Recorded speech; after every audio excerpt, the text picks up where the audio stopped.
Hello, everybody, and thank you for joining us for this video. My name is Jessica Chow, and I am the Senior Recruitment Officer with U of T Engineering. And today we are going to talk about the online student profile in this video.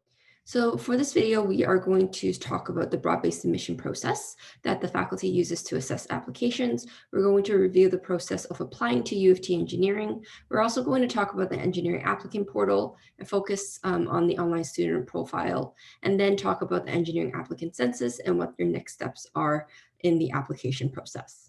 Now, what exactly is broad-based submissions? So broad-based submissions is the approach that the faculty uses to assess our applicants and allows us to consider both your achievements inside the classroom as well as those outside of the classrooms. In addition to grades, there are a couple things that we will take into consideration. And the reason why we employ this approach is because engineering really is a professional program where the skills that you learn inside the classroom, the technical knowledge, is just as important as the skills that you learn outside as well. So in this broad-based submission process, we are considering your academic achievements, so your grades, your extracurricular involvement, as well as the personal profile, which we'll go into detail in a little bit. So to review, this first piece of the application process is you applying through the Ontario University's Application Center. You have until January 15th to complete your application on the OUAC. Now, a couple things to note about your UAC application. First off, if you are serious about coming to U of T Engineering, we encourage you to put us down as your first choice, as it may play a small factor in the admission process. The other thing to note too is if you rank any of the U of T engineering programs below your third choice, you will be disadvantaged in the admission process. Now, the next step is the engineering applicant portal. So once you apply through the OUAC, with about a week or so, you will receive a link to the engineering applicant portal. The portal is what we'll be using throughout the process to communicate with you.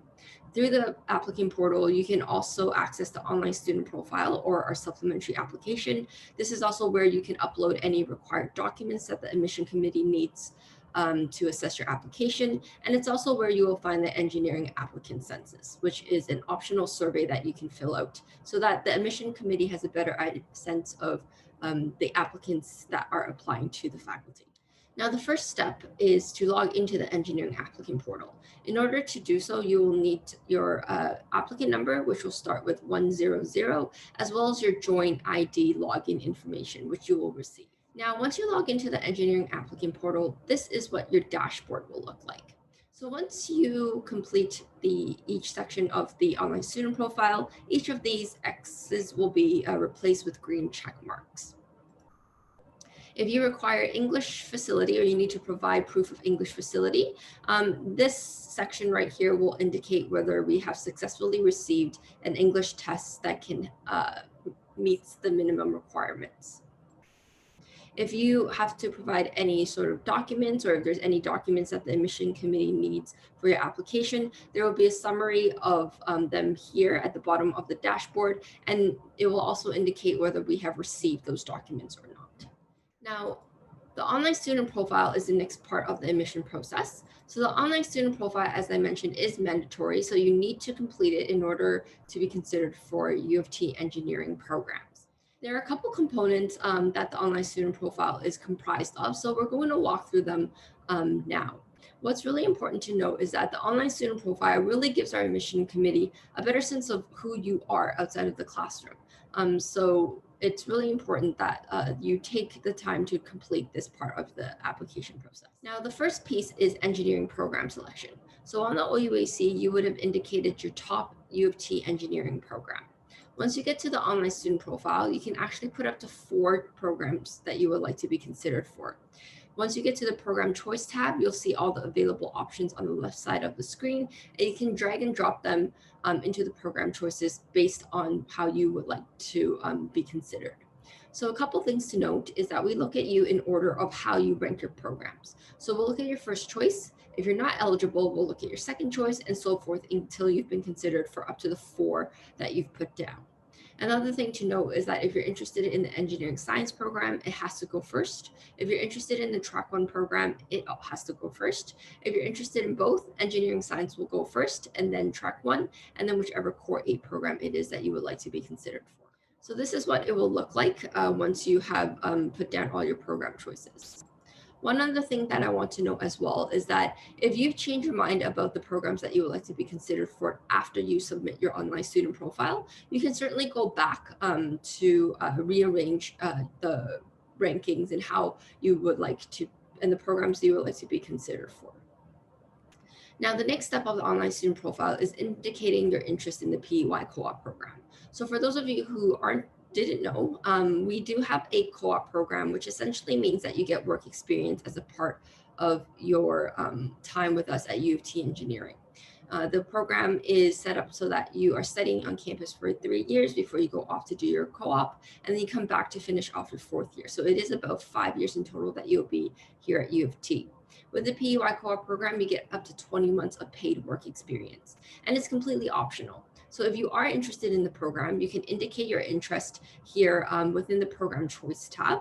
All you need to do is check off this box to indicate that you are interested in the program.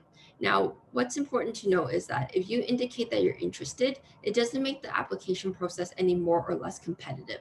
Essentially, by indicating your interests, you're letting us know that you would like to be connected with the services as soon as you're on campus. Another thing to note too is that if right now you decide that you want the program, but then you change your mind once you're a U of T engineering student, you can't opt out of the program then. The opposite works as well, where right now, if you decide that you don't think it's the program for you, but then you change your mind and you want to participate once you're a current student, you can opt in at a later point. Now, the next pieces are the applicant timeline and the academic profile. Essentially, these two sections provide us with your academic history.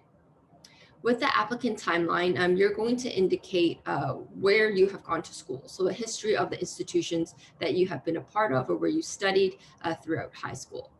You're going to click on the Add Timeline item button, and then when you do so, there will be a box that pops up that will allow you to put down the details of what you did during high school. If you are taking a gap year or you're not coming to us directly from high school, there are other options for you to choose so that we get a sense of what you've been doing up until this point that you are looking to apply to the faculty. Once you add the specific item, you'll see it pop up in the academic timeline. Now, this other information tab has two separate sections. So for any students who have taken any sort of standardized tests, you can indicate that here within this section of the profile. Another thing to note too is if you have taken standardized tests, it is your responsibility to make arrangements with the testing board to have those results sent to us electronically. If there are any special circumstances that you would like the admission committee to know about, there's an opportunity for you to indicate that as well. Now, the academic profile is the opportunity for you to indicate the courses that you have taken within the different schools that you've been a part of. We're really looking for your grade 11 and your 12 courses here. One thing I want to note is that if you're an Ontario student, your grade data will be sent to us through the OUAC, so you don't need to worry about inputting your grades here. That said, if you are currently studying in an Ontario institution, but you've been at other schools for your high school career, you will need to indicate those schools and provide us with those details in this section. For the rest of you who are studying outside of Ontario, we do require you to provide us with information about the courses that you have taken in grade 11 and 12. So under each of the sections, the schools that you have attended, note that the school that you'll see here corresponds with the information you provide us in the applicant timeline. You're going to click on the Add Course, and then you'll get the options to indicate the different prerequisite courses that you've taken, as well as the grades that you received. So for example, using what we see here, your grade 11 English mark would be indicated as English 1, and you can put down what the final grade is. If you're currently taking a prerequisite course, then you can indicate the grade as an interim grade, and you could put NA as the mark that you currently have. We encourage you to update this section throughout the process, which you can do so after you've submitted your online student profile. So as you get updated grades, come back into the section of the online student profile to make those updates for the admission committee so that we have the most up-to-date information when assessing your application. The next section is the extracurricular involvement piece. So what's really important to note here is that we consider anything outside of the classroom. It does not have to be math or science related. So sports, music, part-time jobs, volunteering, clubs, all of that we will consider as a part of this section. So when you're ready to add your activities, you're going to click on the Add Activity button, and then this screen will show up, which will allow you to categorize a particular activity that you want to note down. Once you choose the activity type, there's a description box for you to indicate the details of the activity. So in the description, we encourage you to provide us with a brief description of the activity, especially if it's something that is not common knowledge. For example, if your club that you're putting down goes by an acronym, please indicate what the acronym means and a bit of a description as to what that club does. We're also going to ask you to think about your involvement within the club and then also reflect on how that particular activity has helped you grow as an individual. So for example, if you are part of the soccer team, you don't need to explain what soccer is. However, what do you do on the soccer team? Do you help run drills? Do you help run practices? Those are the types of examples that we want to see within this section. In terms of the length, we encourage you to be detailed but succinct at the same time. There's a pretty generous word count for this part of the profile, but we want to make sure that you provide us with the details and do so succinctly. We also looked for references, so someone who can verify that you've been part of a particular activity. However, we don't require reference letters, so that's not something you need to include as a part of this piece. Now, because of the COVID pandemic, and we know that there might have been some interruptions to the extracurricular activities that you typically would be a part of, there's an additional questions that you're going to fill out that asks you to reflect on what you've done during your time outside of the classroom. Now, finally, we have the personal profile. So the personal profile is made up of 3 questions that have nothing to do with math or science. What we want to see is how well you can articulate your ideas, how well you problem solve, as well as your critical thinking skills. The 3 questions are made up of 2 video responses and 1 brief written response. You can't really prepare for these questions because while they're technically oriented, there's no right answer. So we're not going to ask you to solve a question or anything like that. We encourage you to set aside about 30 minutes, somewhere with strong internet connection, somewhere quiet, and also let the people in your house, if you're doing this in your room, know that you're working on this piece so there's no interruptions while you're completing the personal. When you're ready to start the personal profile, you're going to click on the Proceed to Personal Profile button, which will take you to an external site. So this is what the website will look like. When you're ready to go, you're going to click in on the check-in button, and then you're going to be walked through a process to set up your device, check your AV, check your camera, check your mic, and make sure everything is okay. You also have the opportunity to practice as many times as you want to get familiar with the technology that you're going to be using. But you'll only have 1 opportunity to go through all 3 questions. So the questions will pop up. You'll have a couple minutes to prepare, and then you have to answer the question. Because you only have 1 opportunity to complete these 3 questions, we encourage you to practice as long as you want to get familiar and get comfortable before you start the assessment. Now, if you are asked to provide us with any documents, there's an opportunity for you to upload these within the engineering applicant portal.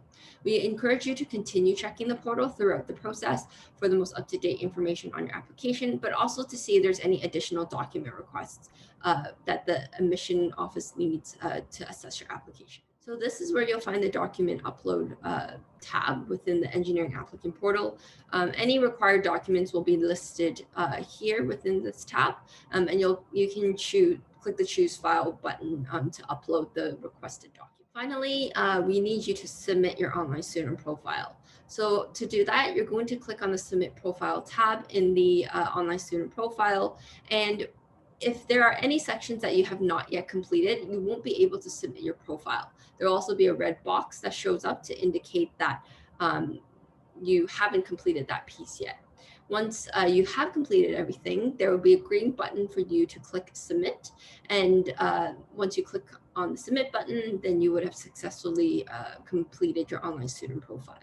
Once you've completed the online student profile, a green check mark will appear in the dashboard section indicating that you have successfully submitted the OSP. Now, one thing to note is that the Join portal and the Engineering Applicant portal are not connected. So even though you have successfully completed the OSP, it will not show up as completed in the Join portal. So it's really important for you to remember that anything pertaining to your engineering application, you need to go to the Engineering Applicant portal for the most up-to-date information. Now, the Engineering Applicant Census is a part of the faculty's commitment to equity and diversity, so it's completely optional. It is collecting your demographic data and essentially allows us to get a better sense of who our applicants are. One very important thing to note is that it does not play a role in the admission process. In fact, admission committee members do not have access to the responses that you share. To access the census, you are going to click on the Census tab within the Engineering Applicant portal. Okay, so what are the next steps? First, you need to complete the online student profile. So all of those tabs and sections that we talked about, you need to upload any documents that are requested from you. And you can see what those documents are within your dashboard. If you need to provide English language facility or tests such as an IELTS or TOEFL, you need to do that as well. All of these pieces are due February 1st. If you submit any of these after the February 1st deadline, do note that you will be assessed on a space availability basis, which means that if you want to be equally considered for all the engineering programs that you put down, you need to complete the online student profile, you need to upload all required documents, and you need to provide proof of English facility if that pertains to your situation by the February 1st deadline. So thank you for watching this video. If you have any questions throughout the process, we encourage you to reach out to us at engineering@utoronto.ca. I've also included our website as well in case you want to check out any of the information that we have there. On the website, we have our view book. You can book tours with current students, so you get the student perspective as to what U of T engineering is like. There's also videos that you can check out to learn more about the program. So hopefully that was helpful. If you have any questions, again, please feel free to reach out to us via email, and good luck on your OSP.